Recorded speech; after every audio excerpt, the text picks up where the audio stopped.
भक्तीत खंड पाडण्याचा प्रयत्न केला म्हणूनच का? हा साहजिकच. मी प्रामाणिकपणे शिवशंकराची भक्ती केली, मनी स्वार्थ न धरता मी देवभक्ती केली, यात माझं काय चुकलं? निश्चितच स्वार्थ आणि परमार्थ या दोन गोष्टी आहेत. स्वार्थातून परमार्थ साधणं हे मुळात चुकीचं आहे आणि परमार्थातून स्वार्थ साधणं हे कदाचित मी क्षम्य म्हणेन. बोलण्याचा हेतू एकच, तुम्ही भक्ती करत असताना स्वार्थ लपलेला परमार्थ करत होतो भक्ती. निस्वार्थ निष्काम भक्ती करावी. भक्ती करत असताना कुठल्याही गोष्टीचा हेतू आपल्या मनात असू नये. तुम्ही म्हणाल 100 यज्ञ मी केले, तेव्हा इंद्रपदासाठीच केले. म्हणजे माझ्या मनातले प्रश्न अगोदरच जाणलात की काय? शनिदेव, तुम्ही माझे राजा नाहीत, मी तुमचा राजा आहे. तरी सुद्धा कारक आहे. तेव्हा तुम्ही कारक नव्हे, चंद्र हा मनाचा कारक. तेव्हा चंद्र जाणू शकतो मनाचा कारक म्हणून, आणि त्याचा अधिपती म्हणून मी जाणू शकतो. केवळ मी भक्ती केली ती सुद्धा नावलौकिकतेसाठीच. पण तेव्हा नवग्रहात श्रेष्ठ स्थान मिळावं, श्रेष्ठ अधिपती म्हणून गणला जावा, ही तुमची धारणा मनी बाळगलात आणि म्हणूनच तुम्ही भक्तीला बसलात. त्या भक्तीत खंड या मंगळानं आणण्याचा प्रयत्न केला, तो स्वमतानं नव्हे. मग त्यानं तुम्हाला उत्तर देताना मंगळच तो, त्यानं उत्तर देताना टंगळ मंगळ केली असेल, टाळाटाळ केली, शुद्ध शब्द आहेत, शुद्ध वापर, मला खात्री आहे तुमचा. टाळाटाळ केली असेल, पण हे माझच निमित्त होत. अरे वा, म्हणजे हे सगळे नाचतात आणि चालतात हे तुझ्या धालावर. म्हणजे यांना सगळ्यांना तू आधी फिरवतोस आणि मग माझ्याजवळ पाठवतो. देवतांचा 33 कोट देवतांचा अधिपती मी आहे, माझ्यावर 3 बसलेले आहे. तेव्हा आम्ही 4 जण असताना एकमेकात कनिष्ठ ज्येष्ठ ही स्पर्धा करण्याचा ही स्पर्धा करण्याचा अधिकार शनिदेव तुम्हाला आम्ही दिलेला नाही.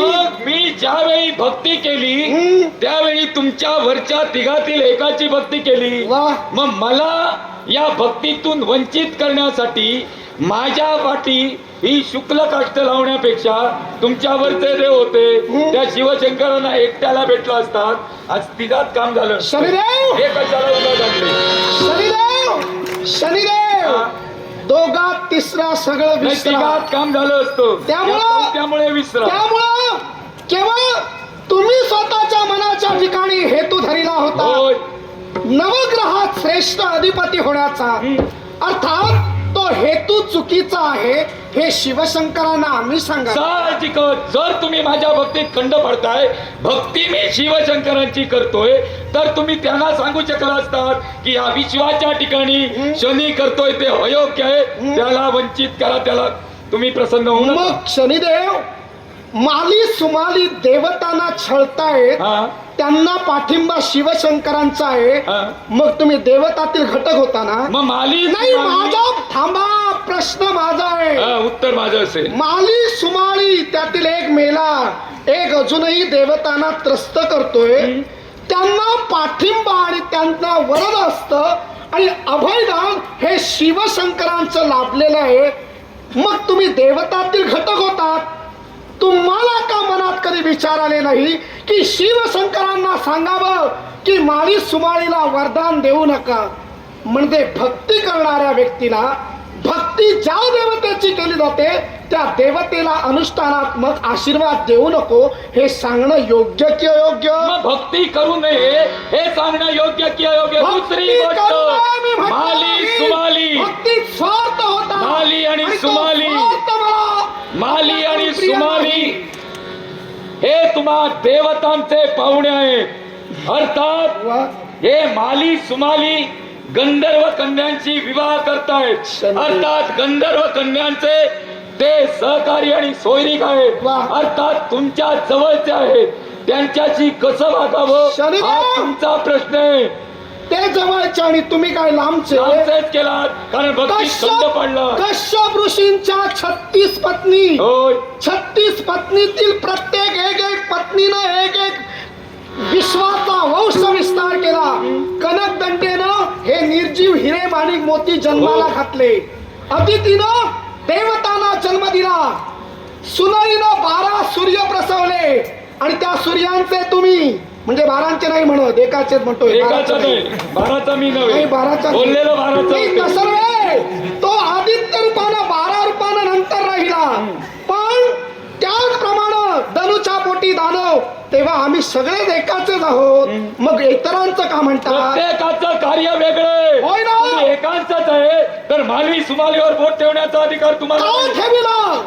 तर तुम्ही मला म्हणालात शिवशंकर आपल्याला आशीर्वाद देता कामा नये म्हणून शिवशंकरांना मी समजूत काढायला हवी होती. समजूत ते कुठे सम- काढली? ते माझ्या याला न्यायात- समजावलं. ते माझ्या न्यायात शक्य नव्हतं. अंगारकाला समजावलं आता जबाबदारी हा आहे. देवतांचा सेनापती आहे. हो. मग माली सुमालीवर त्याला घालवायचं होतं माझ्यावर कशाला घालवलं? शरीरे- युद्ध करायचं शरीरे सेनापतीचं काम. अंगाशी आल्यावर एक गेला तर सर्वांनाच जावं लागतं. म्हणून- तेव्हा तुम्हाला सुद्धा थांबायला मिळणार नाही. कारण देवतांचा मला अधिपती- थांबण्याची इच्छाच नाही. अधिपती- असं असेल तर तुमच्या सानिध्यात नव्हे तुम्हाला प्रखर माझी दृष्टी लावेल. तुम्ही सर्वांना तुम्ही लावेल. मला कुठली दृष्टी लावणार? हा?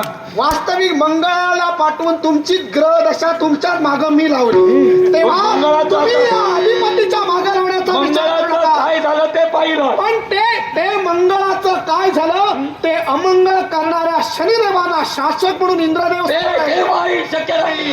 जोपर्यंत शनी तुझ्या समोर आहे, तोपर्यंत ते पण शक्य तसं नाही. असेल तर शनिदेव किंवा तुम्हाला सुद्धा देवतांचा अधिपती म्हणून मला न्याय करावा लागेल. पाहूया. शतयज्ञाच्या फलप्राप्तीने लाभे इंद्रपद. शतयज्ञाच्या फलप्राप्तीने लाभे इंद्रपद. सत्तेसाठी शनी इंद्र हा असा चालला वाद. सत्तेसाठी शनी इंद्र हा असा चालला वाद. शतयज्ञाच्या फलप्राप्तीने लाभे इंद्रपद. शतयज्ञाच्या फलप्राप्तीने लाभे इंद्रपद. सत्तेसाठी शनी ग्रह असा चालला वाद.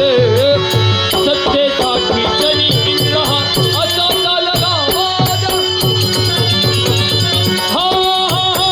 सत्तेसाठी वैरी होती ही रक्ताची नाती. सत्तेसाठी वैरी होती ही रक्ताची नाती. सगळा भाऊ